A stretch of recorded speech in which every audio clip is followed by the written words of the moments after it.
Tā bez sajūtam, ka strādā vēders, ja? Un... Kvīrs, par to būtu jāpadomā.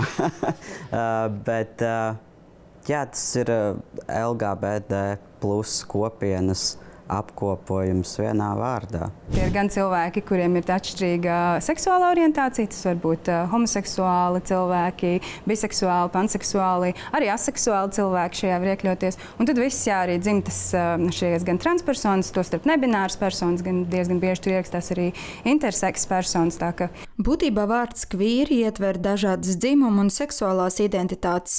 Taču daļu LGBT plus cilvēku vieno ne tikai piederība šai kopienai, bet arī dziedāšana. Sajūtāt ātrāk? Jā. Ne, ātrāk beidzās gaiss. Aha, ļoti labi. Kvīru koris sācis darbību pirms apmēram 10 mēnešiem. 2 reizes nedēļā uz mēģinājumiem pulcējas vidēji 30 cilvēku. Repertuāra dziesmas gan no Latvijas koru dziesmu kanona, gan arī ārzemju kvīru himnas. Ja man būtu vienā vārdā jāatbild, tad tas būtu lepnums, ka mums ir šis koris, un ir liels lepnums par to, cik daudz mēs nepilnu gada laikā esam sasnieguši un esam izauguši. Koris jau piedalījies vairākos publiskos pasākumos.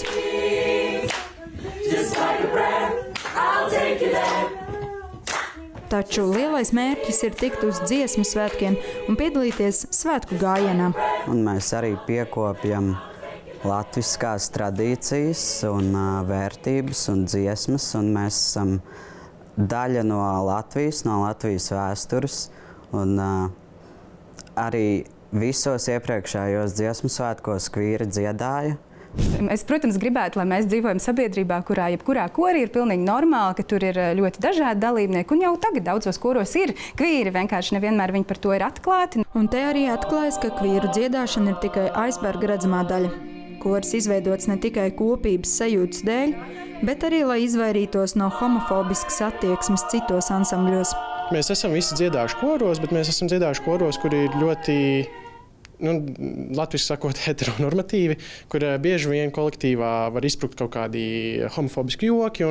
Dalība šajā kolektīvā daudziem esot pat varētu teikt terapeitiska. Tu atnāc uz kori, tu dari to, kas tev patīk, tu dari tiešām kaut ko, kas tev liek justies labi, un mēs arī paraudam citreiz. Mēs ejam pārgājienos. Mēs varam dalīties ar dažādiem jautājumiem, ar privātās dzīves jautājumiem un priekiem un bēdām.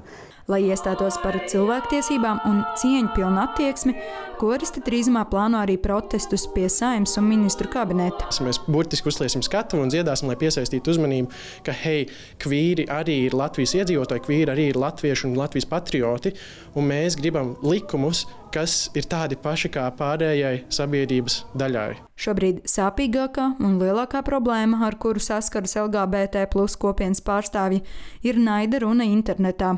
Draudus nogalināt ir saņēmis arī pats Jurģis. Bet ir ļoti grūti mentāli to pārvarēt, jo tas ir dienā, kad mēs nopublicējam kaut vai kaut kādu storiju Instagramā un saņemam personīgus draudus.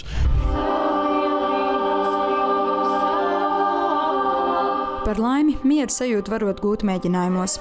Kora līdzdibinātāji atklāja, ka jūlijā būs jauna atlase. Pagājušajā reizē pieteikušies aptuveni 70 cilvēki.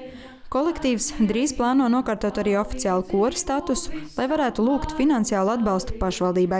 Ar Dieviņa palīdzību visam! Santa Adamsona, Gustavs Kukainis, 360 TV ziņneši.